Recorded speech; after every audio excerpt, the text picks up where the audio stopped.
LJP Ramvilas के 14 उम्मीदवारों की सूची जारी कर दी गई है। तो एलजेपी रामविलास ने अपने 14 उम्मीदवारों की सूची जारी की है। इस वक्त की बड़ी खबर, लगातार सूची जारी करने का दौर जारी है। बीजेपी इससे पहले 13 उम्मीदवारों की सूची जारी कर चुकी है। 12 उम्मीदवारों की बीजेपी अपनी दूसरी सूची जारी कर चुकी है और अब एलजेपी रामविलास ने 14 उम्मीदवारों की सूची जारी की है। गोविंदपुर से राजू को टिकट मिला है। बड़ी खबर इस समय आपकी टेलीविजन स्क्रीन पर, उम्मीदवारों की सूची जारी होने का यह सिलसिला लगातार जारी है। गोविंदगंज से राजू तिवारी को टिकट दिया गया है। ओबरा से प्रकाश चंद्र को टिकट दिया गया है। बात की जाए एलजेपी की, तो एलजेपी की ओर से भी लगातार अब सीट का ऐलान होने लगा है। बलरामपुर से संगीता देवी पर भरोसा जताया गया है। तो बड़ी खबर इस समय आपकी टेलीविजन स्क्रीन पर, 14 उम्मीदवारों की सूची जारी की है, जिसमें पूर्वी चंपारण की गोविंदगंज सीट से राजू तिवारी को टिकट मिला है। सिमरी बख्तियारपुर से संजय कुमार सिंह पर भरोसा जताया गया है। डरौली, जो कि अनुसूचित जाति के लिए इस समय आरक्षित है, तो उसमें विष्णुदेव पासवान को पर भरोसा जताया गया है।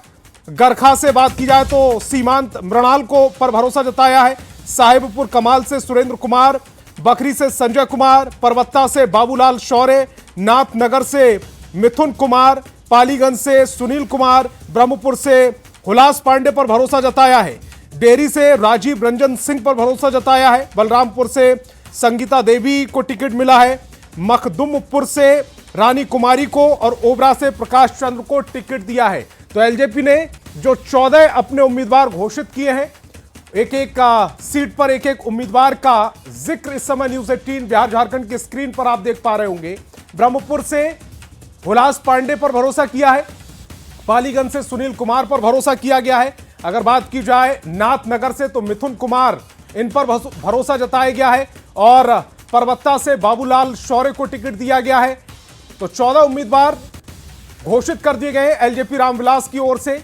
ये 14 उम्मीदवारों की सूची न्यूज 18 बिहार झारखंड पर सबसे पहले आप देख पा रहे हैं। गोविंदगंज से राजू तिवारी पर भरोसा किया गया है। अगर बात करें तो ओबरा से तो प्रकाश चंद्र, इसके अलावा सहरसा की सिमरी बख्तियारपुर सीट से संजय कुमार, दरौली से विष्णुदेव पासवान, गरखा से सीमांत मृणाल, साहिबपुर कमाल से सुरेंद्र कुमार, बखरी से संजय कुमार, परबत्ता से बाबूलाल शौर्य, नाथनगर से मिथुन कुमार, पालीगंज से सुनील कुमार, ब्रह्मपुर से हुलास पांडे, डेहरी से राजीव रंजन सिंह, बलरामपुर से संगीता देवी, मखदुमपुर से रानी कुमारी और ओबरा से प्रकाश चंद्र, ये 14 उम्मीदवार एलजेपी रामविलास ने घोषित कर दिए हैं। तो बड़ी खबर, अब तक बीजेपी और जेडीयू लगातार जातीय समीकरण को ध्यान में रखकर यह सीट बंटवारा कर रही थी, सीटों के ऐलान कर रही थी, प्रत्याशियों के नामों के ऐलान किए जा रहे थे, उन्हें टिकट दिए जा रहे थे और अब इस रेस में एलजेपी रामविलास भी शामिल हो गई है। और विनीता मिश्रा हमारी संवाददाता ज्यादा जानकारी के साथ फोन लाइन पर जुड़ रही हैं। विनीता, एलजेपी रामविलास जिसकी सूची का इंतजार तमाम लोग कर रहे थे, वो सूची आ चुकी है, 14 उम्मीदवारों की घोषणा। बिल्कुल, पहली लिस्ट आ गई है और लिस्ट के साथ साथ न्यूज 18 की खबर पर मुहर भी लग गई है, क्योंकि लगातार हम यही तमाम सीट चला रहे थे जो चिराग पासवान के खाते में जाती हुई नजर आ रही थी और बिल्कुल आधिकारिक रूप से अब जो लिस्ट है पार्टी की तरफ से वो जारी कर दी गई है। पहली सूची है, हालांकि 29 सीट चिराग पासवान को ली है, लेकिन पहली सूची के तहत 14 जो सीट है उसके नाम और सीट की घोषणा की गई है, जिसमें गोविंदगंज हम लगातार चला रहे थे। गोविंदगंज से राजू तिवारी होंगे।